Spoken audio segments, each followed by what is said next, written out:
Judul Abrahaminte Santatikal. Film ini dibintangi oleh aktor Mollywood papan atas Muhammad Kuti Ismail atau yang lebih dikenal dengan nama Superstar Mammootty. Film ini disutradarai oleh Saji Padur. Skor IMDb-nya 7,4. Film ini request dari Sambilion yang bercerita tentang seorang kakak yang cerdas akan melakukan apapun demi menyelamatkan adik tercintanya. Oke, langsung aja put your set on and listen to me. Pemeran-pemeran film ini antara lain, Derek adalah polisi cerdas, Philip adalah adik Derek, Kumaran adalah polisi yang baik hati, dan Kapolsek. Dinesh dan Narayana adalah polisi yang dendam kepada Derek. Johnny adalah polisi yang iri hati dengan prestasi Derek. Diana adalah pengacara. Derek mempunyai mantan kekasih bernama Diana. Karena Derek sering mabuk dan selingkuh, mereka berdua akhirnya berpisah. Setelah berpisah, Diana sangat membenci Derek. Diana kemudian menikah dengan orang lain dan mempunyai anak. Diana bekerja menjadi pengacara sedangkan suaminya adalah pengusaha sukses. Derek kemudian bertaubat dan menjadi orang yang sangat religius. Derek selalu patuh pada ajaran agamanya yaitu Kristen. Derek tidak suka dengan orang-orang yang merusak agamanya dengan mempunyai penafsiran sendiri tentang kitab sucinya.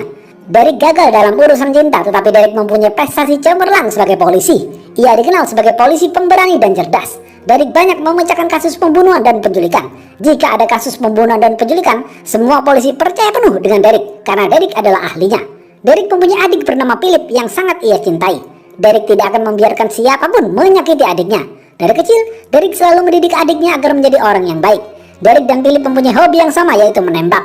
Mereka berdua sering bermain tembak-tembakan. Mereka berdua selalu berlomba-lomba untuk meningkatkan kemampuan mereka dalam menembak. Adiknya juga ingin mengikuti pelatihan tembak di luar negeri. Derek mempunyai teman-teman di kepolisian seperti Dinesh, Narayana, Johnny, dan Kumaran. Meskipun berteman, mereka tetap harus menjunjung tinggi profesionalisme mereka sebagai polisi. Mereka semua dipimpin oleh Kapolsek yang bijaksana. Suatu hari ada kasus penculikan. Derek ditugaskan untuk memecahkan kasus ini. Setelah diselidiki, ternyata pelakunya adalah anak Dinesh dan anak Narayana.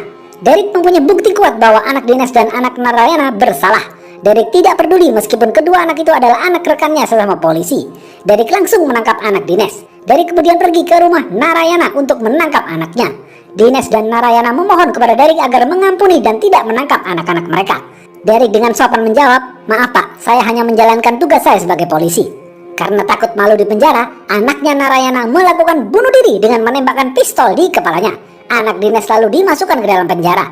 Sejak itu, Dinesh dan Narayana sangat membenci Derek. Suatu hari, ada kasus penculikan terhadap anak orang kaya. Seorang bocah SD diculik. Penculiknya adalah segerombolan penjahat yang dikenal kejam terhadap anak-anak.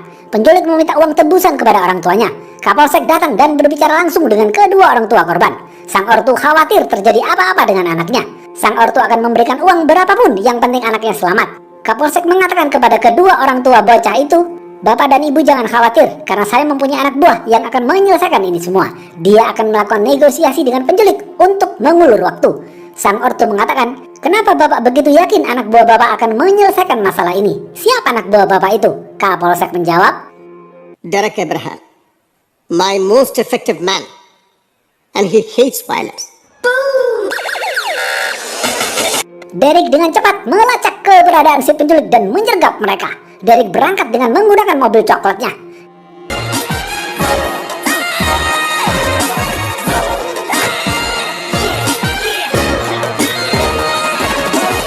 Derek dengan ganas menembak semua penculik itu hingga tewas. Derek berhasil menyelamatkan anak itu dan menyerahkan ke orang tuanya. Suatu malam, seorang polisi bernama Joseph pulang ke rumahnya. Karena hujan deras, dia diantar oleh supir. Joseph masuk ke dalam rumah dan menyapa istri dan anaknya. Istrinya sedang masak di dapur dan anaknya sedang asik menonton TV sambil menggunakan headset.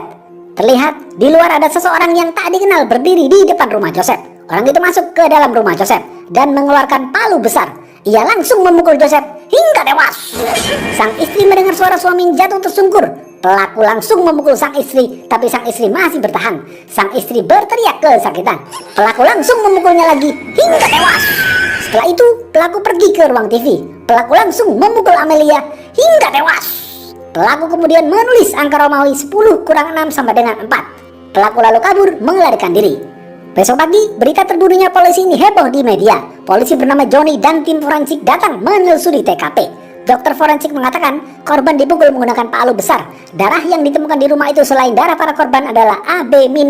Dokter forensik berasumsi itu adalah darah pelaku. Polisi juga menemukan sepucuk surat yang serupa dengan pembunuhan-pembunuhan sebelumnya di TKP. Surat itu bertuliskan tentang penafsiran sendiri tanpa dasar dari kitab suci. Artinya, pelaku adalah orang yang sesat. Pelaku juga memberi isyarat ia akan melakukan 4 pembunuhan lagi untuk menggenapkan pembunuhannya menjadi 10. Wartawan terus mendesak Johnny agar segera menemukan pelaku karena sudah terjadi 6 pembunuhan. Wartawan juga membandingkan kinerja Johnny dengan Derek. Wartawan mengatakan Derek lebih pintar daripada Johnny.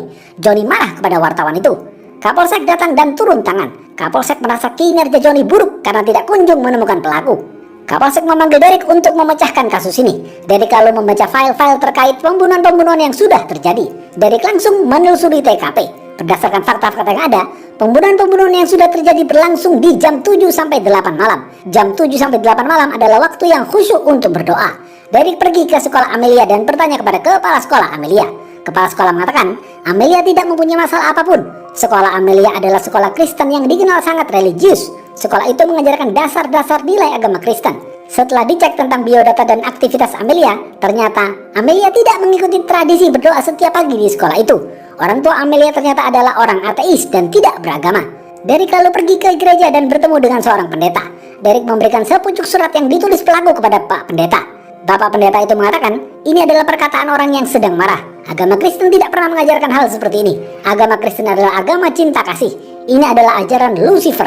Pelaku adalah pengikut setan. Malam hari, pelaku beraksi kembali. Dia membunuh satu keluarga dengan sadis. Derek datang menelusuri TKP. Derek melihat korban seorang ibu ditemukan tewas berlumuran darah di dapur. Seorang ayah ditemukan tewas dan banyak buku-buku tentang ateis di sebelah mayat sang ayah. Seorang bocah lelaki ditemukan tewas membungkuk di tangga. Derek juga melihat angka Romawi bertuliskan 10 kurang 9 sama dengan 1, yang berarti pembunuhan ke-9. Artinya, ada satu pembunuhan lagi yang akan dilakukan pelaku. Setelah itu, Derek keluar. Derek dicecar pertanyaan oleh wartawan. Wartawan mengatakan, Pak, kenapa kepolisian belum menemukan pelaku? Mau sampai kapan ini terjadi? Akan ada satu pembunuhan lagi, Pak. Bagaimana tanggapan Bapak? Derek menjawab, സൂചനയില്ലേ സാർ ഇപ്പോഴത്തെ സംഭവം ഇനി ഒരു കൊലപാതകം കൂടെ നടക്കില്ല. എന്തുറപ്പാണ് സാർ? എന്റെ അപ്പന്റെ പേര് അബ്രഹാം എന്നാ. അതെന്നെ ഉറപ്പ്. Derek bertemu dengan Kapolsek dan mengatakan bahwa semua keluarga yang dibunuh adalah keluarga ateis atau tidak beragama. Derek meminta akses data siapa saja yang ateis di kota itu. Derek menemukan bahwa ada 2 orang tua ateis tetapi sudah meninggal. Mereka mempunyai anak lelaki yang masih hidup bernama Martin yang sekarang tinggal di panti asuhan. Setelah mendapatkan datanya, Derek langsung pergi ke panti asuhan itu dan ternyata benar, pelaku sedang bersiap-siap membunuh Martin.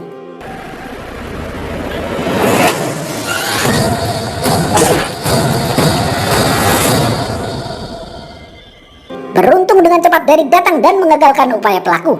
Derek langsung menangkap dan membawanya ke kantor polisi. Derek menginterogasi pelaku. Pelaku bernama Simon. Derek mengatakan, penafsiran-penafsiran yang kau tulis itu bukan dari kitab suci Injil, melainkan dari setan. Simon membalas, aku tidak menafsirkan sendiri.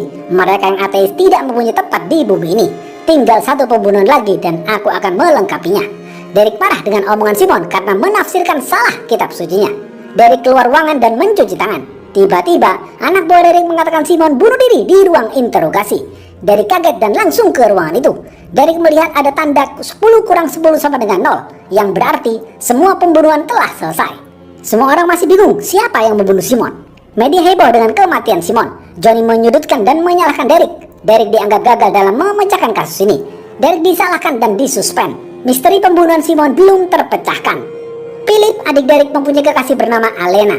Mereka berdua saling mencintai dan berencana menikah. Mereka berdua sering jalan bersama sahabat Philip seperti Arun, Salman, dan Nizam. Beberapa hari kemudian, Alena ditemukan tewas dibunuh. Narayana langsung menangkap Philip karena status WhatsApp terakhir Alena mengatakan Alena dipukul oleh Philip. Derek dipanggil Kapolsek untuk memberitahukan hal ini. Derek mendatangi Kapolsek dan melihat Philip adiknya dipukuli Narayana. Derek marah dan menghentikan Narayana. Narayana mengatakan, aku hanya menjalankan tugasku sebagai polisi, sama seperti kau dahulu. Kumaran anak buah Kapolsek yang bijaksana juga ikut menangani kasus ini. Philip dipenjara sementara waktu sampai putusan pengadilan. Semua bukti akan memberatkan Philip. Narayana yakin Philip akan kalah di pengadilan. Dengan bermaksud menghina dan balas dendam, Narayana menunjuk Derek untuk menangani kasus pembunuhan Alena, agar Derek merasakan beratnya harus profesional dalam pekerjaan. Derek ditemani Kumaran dalam kasus ini. Derek lalu curhat kepada salah satu sahabatnya, Ishak. Ishak adalah orang intelijen yang ahli membuat paspor dan kartu identitas lainnya. Ishak berjanji akan membantu Philip. Derek dan Kumaran lalu pergi ke rumah orang tua Alena. Karena ayah Alena sudah melihat bukti-bukti dari kepolisian, ayah Alena percaya Philip adalah pelakunya. Derek bertemu dengan dokter forensik. Dokter forensik mengatakan Alena tewas karena kesulitan bernafas di air. Di tangan kanan Alena ada rambut Philip. Batu kristal di dashboard mobil Alena juga ada sidik jari Philip. Derek bertemu dengan sahabat-sahabat Philip. Mereka mengatakan, malam itu Philip dan kami semua mabuk berat. Kami juga mengkonsumsi obat terlarang. Philip dalam keadaan mabuk tetap pergi ke pantai untuk menemui Alena. Tapi kami tidak ikut ke pantai. Itu saja yang kami tahu. Bang Derek, katakan apa saja yang harus kami katakan untuk membela Philip di pengadilan. Kami siap untuk berbohong demi membela Philip. Derek adalah orang Kristen taat. Ia bisa saja menyuruh sahabat-sahabat Philip berbohong di pengadilan untuk membela Philip. Tapi Derek tidak melakukan itu. Derek tidak mau menyuruh mereka untuk berbohong karena itu adalah perbuatan dosa. Tes kesehatan menunjukkan Philip positif memakai obat terlarang. Derek bertemu lagi dengan Philip dan mengatakan ia kecewa dengan Philip karena Philip memakai obat terlarang. Derek tidak percaya lagi dengan Philip. Philip menangis karena sudah mengecewakan abangnya.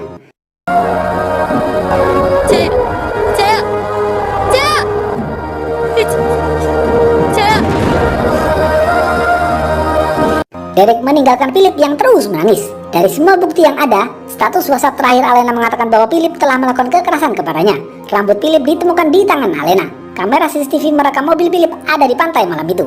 Pernyataan saksi mengatakan bahwa Philip sendirian ke pantai. Semuanya membuktikan bahwa Philip pelakunya. Sidang pengadilan dimulai. Pengacara Diana bertindak sebagai jaksa penuntut membawa semua bukti. Philip dinyatakan bersalah oleh pengadilan. Derek dipuji hakim karena profesionalismenya memecahkan kasus ini meskipun pelaku adalah adiknya sendiri. Derek hanya bisa menunduk malu karena adiknya dinyatakan bersalah. Narayana, Dinesh, Johnny, dan Diana senang melihat ini karena mereka semua sudah mempermalukan Derek. Philip sangat membenci Derek karena ternyata Derek lebih percaya dengan perkataan orang lain daripada dirinya. Philip mengatakan kepada Derek, jika aku bebas nanti aku akan membalas perbuatanmu abang. Beberapa tahun di penjara, Philip menjadi orang yang temperamen. Terkadang Derek menjenguk Philip di penjara, tapi Philip tidak mau bertemu dengan Derek. Philip sudah terlanjur membenci Derek. Philip juga selalu teringat Alena kekasih yang ia cintai. 3 tahun sudah Philip mendekam di penjara. Suatu hari, Nizam mendatangi rumah Derek dan mengatakan, aku sudah banyak melakukan dosa dalam hidup ini. Aku ingin melakukan pengakuan dosa kepadamu karena aku sudah berkhianat kepada kau dan Philip. Yang membunuh Alena itu bukan Philip. Cedir. Malam itu, aku, Arun, Salman, dan Philip mabuk berat. Kita juga mengkonsumsi obat terlarang untuk bersenang-senang. Hingga akhirnya, Philip tidak sadarkan diri.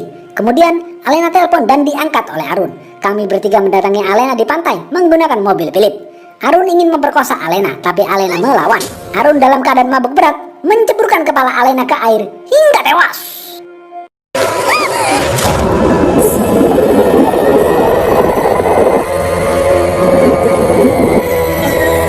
Kami bertiga panik karena kami tidak menyangka Alena akan tewas. Lalu kami membuat skema agar seakan-akan Philip lah yang membunuh Alena. Arun lalu menulis WhatsApp status di HP Alena. Batu kristal di dashboard mobil Alena diambil Arun dan diletakkan di tangan Philip. Rambut Philip diambil dan diletakkan di tangan Alena. Maafkan aku, Derek. Derek marah mendengar hal ini. Nizam pulang ke rumah dan melakukan bunuh diri dengan menggantung kepalanya di kipas. Derek kecewa melihat ini karena Derek ingin membawa Nizam ke pengadilan untuk memberikan pernyataan agar Philip bisa bebas. Derek kemudian menemui Arun dan Salman. Arun dan Salman justru memukul Derek dan mengancam akan membunuh Derek jika Derek menemui mereka lagi. Derek kemudian bertemu dengan Philip. Philip mengatakan sambil berteriak, sudah aku bilang kan, bukan aku pembunuhnya. Kenapa baru sekarang kau percaya kepadaku? Semuanya sudah terlambat. Aku akan membunuhmu, Derek. Philip lalu menendang Derek hingga terjatuh. Dennis senang melihat Derek dan Philip sedang bertengkar. Dennis memanfaatkan situasi dengan memprovokasi Philip untuk membunuh Derek. Philip mengatakan, aku akan membunuh Derek jika aku keluar dari penjara. Jika kau ingin Derek mati juga, maka kau harus membantuku kabur dari penjara. Dennis setuju dengan hal itu. Malam itu, Dennis memberikan baju polisi kepada Philip agar bisa menyamar dan keluar dari penjara dengan mudah. Philip dengan penuh amarah dendam kepada Derek berjalan keluar dari penjara. Dennis dan Philip kemudian bertemu dengan Narayana. Philip diberi pistol dan sejumlah uang yang besar untuk kabur ke luar negeri setelah berhasil membunuh Derek. Kapolsek marah mendengar Philip kabur dari penjara. Kapolsek memerintahkan Kumaran untuk mencari Philip. Philip melakukan pengejaran kepada Derek dan menembak Derek, tapi tembakannya meleset ke tangan Derek. Malam hari, Philip bertemu dengan Salman. Salman melarikan diri dan Philip terus mengejarnya.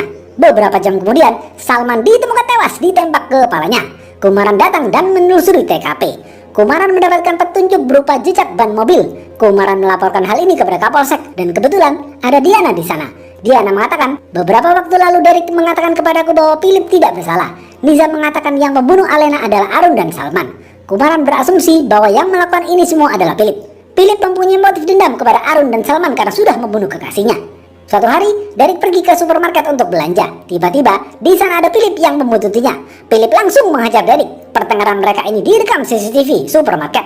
Di kantor polisi, Narayana, Dennis, Diana, dan Johnny sedang asik melihat pertengkaran Derek dan Philip yang berhasil mereka adu domba. Kapolsek dan Kumaran tidak suka dengan sikap Narayana, Dennis, Diana, dan Johnny. Tiba-tiba, besok pagi Arun ditemukan tewas ditembak di kepalanya. Kumaran datang dan menelusuri TKP. Kumaran mendapatkan jejak sepatu. Derek datang ingin melihat jasad Arun. Kumaran mengatakan kepada Derek, ini pasti ulah Philip, Pak. Derek hanya terdiam membisu. Tiba-tiba, Kapolsek memanggil Derek karena ada hal mendesak yang harus dilakukan. Kapolsek mengatakan, aku tahu kau sekarang belum bertugas kembali karena masih disuspend. Mungkin kau tidak suka dengan Diana karena memenjarakan adikmu. Tetapi, anak Diana sekarang sedang diculik. Penculik adalah adik penculik yang kau bunuh dahulu. Dia ingin balas dendam kepadamu. Mereka meminta uang tebusan yang besar. Aku ingin kau menangani kasus ini karena tidak ada polisi yang bisa menangani ini selain dirimu.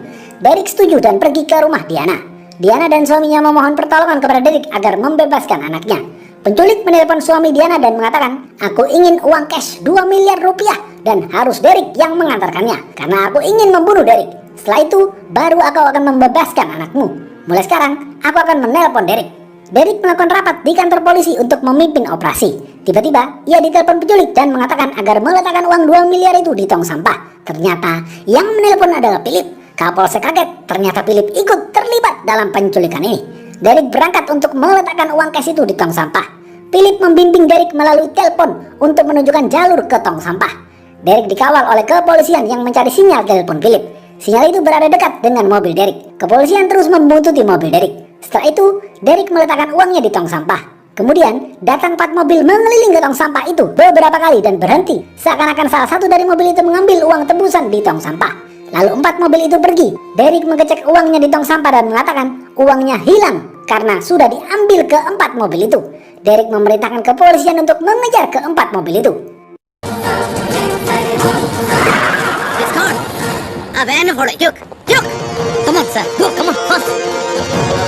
Kapolsek berhasil menghadang salah satu mobil itu. Kapolsek bertanya kepada pengemudi itu, di mana uangnya? Pengemudi itu tidak tahu di mana uang cashnya. Ia hanya disuruh seseorang memutar-mutar mobilnya mengelilingi tong sampah. Kapolsek marah karena kepolisian kehilangan uang itu. Tiba-tiba, di saat semua polisi sedang panas dan genting mencari anak Diana, Kumaran memanggil semua atasannya, seperti Narayana, Dinesh, Johnny, Diana, dan Kapolsek, untuk berkumpul. Mereka semua bingung dan bertanya-tanya, ada apa Kumaran? Apa yang ingin kau katakan? Kumaran mengatakan, Pak, Derek adalah alasan kenapa anak Pak Narayana tewas, dan anak Dinesh di penjara. Lalu Derek mencintai Diana dan selingkuh. Anda semua di sini mempunyai kebencian yang sama besarnya kepada Derek. Bahkan Pak Dinesh diam-diam membebaskan Philip agar membunuh Derek. Bukan begitu, Pak? Dennis menjawab, hei, kurang ajar kau. Kau hanya bawahan. Berani-beraninya kau bicara seperti itu. Iya, memang aku yang membebaskan Philip. Kenapa emangnya? Apakah kau punya bukti? Sambil tersenyum, Kumaran menjawab, tidak, Pak. Saya tidak mempunyai bukti. Kumaran bertanya kepada Kapolsek, Pak Kapolsek, apakah kita melihat uang yang di sampah itu menghilang? Kapolsek menjawab, tidak Kumaran. Yang melihat itu Derek sendiri. Kumaran melanjutkan pembicaraan. Betul, Pak. Kita hanya disuruh Derek mengejar 4 mobil itu. Lalu bagaimana dengan tembakan di tangan Derek? Rekaman CCTV di supermarket. Itu semua adalah drama Philip dan Derek dari kecil. Hobi bermain tembak-tembakan. Saya juga tahu, jejak mobil yang ditemukan di TKP Salman tewas adalah jejak mobil coklat Derek. Dan jejak sepatu yang ada di TKP Arun adalah jejak sepatu Derek. Philip dendam kepada para pembunuh kekasihnya, tetapi Derek yang mengeksekusi. Mereka berdua menikmati itu semua seperti bermain point blank. Saya ingin mengatakan kepada diri saya dan Anda semua bahwa kita semua dibodohi oleh Derek. Diana mengatakan, apa maksudmu kita dibodohi? Lalu di mana anakku? Kumaran hanya tersenyum karena Kumaran yakin Derek berhasil menyelamatkan anak Diana. Derek sedang dikepung para penculik. Derek tidak bisa berkutik. Para penculik itu ingin membunuh Derek karena Derek sudah membunuh kakaknya. Tiba-tiba,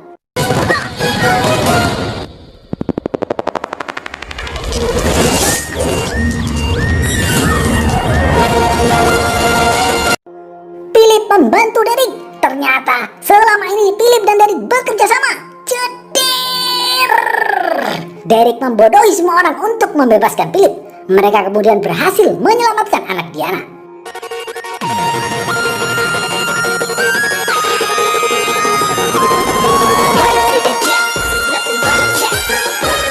Saat Philip menelpon dan membimbing Derek, kita semua mengikutinya karena ingin mencari sinyal Philip dan mendengarkan omongan Philip. Padahal mereka berada dalam satu mobil. Mereka lalu melumpuhkan semua penculik dan menyelamatkan anak Diana. Dengan bantuan Ishak, Philip akan dibuatkan identitas baru dan bisa memulai hidup baru. Saya menceritakan ini bukan untuk mengejat siapa benar atau siapa salah, tetapi dalam hal ini saya berada di pihak Derek, dan kita semua harus memberikan hormat kepada Pak Derek atas kecerdasannya. Sama seperti yang dikatakan Pak Dines, kita semua tidak mempunyai bukti atas apa yang Derek lakukan ini. Narayana dan Dines marah mendengar ini semua. Kapolsek mengatakan Derek lebih pintar dari yang kita pikirkan karena dia adalah keturunan Abraham. Sebelum pergi, Philip melayat ke kuburan Alena, wanita yang sangat ia cintai. Philip kemudian diantar Ishak ke bandara dan pergi ke luar negeri. Anak Diana bertanya kepada Derek, Is your brother? No, he's my blood. Derek memakai seragam untuk bekerja kembali menjadi polisi dan membawa anak Diana bertemu Diana. Terlihat Narayana dan Dines jengkel dengan Derek karena sudah dibodohi. Johnny bertemu dengan Derek dan mengatakan, "Hei Derek, kau jangan bangga bisa membodohi kita semua. Ingat, kau punya catatan hitam karena gagal memecahkan siapa pembunuh Simon." Derek hanya tersenyum karena ternyata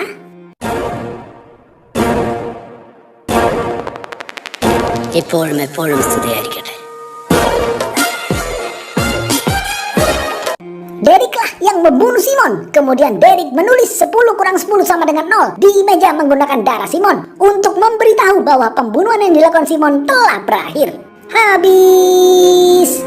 Apa pesan dari film ini? 1. Penafsiran kitab suci agama harus dibimbing oleh guru yang ahli di bidangnya agar kita tidak tersesat. 2. Janganlah kita merasa lebih pintar agar kita tidak dibodohi oleh musuh.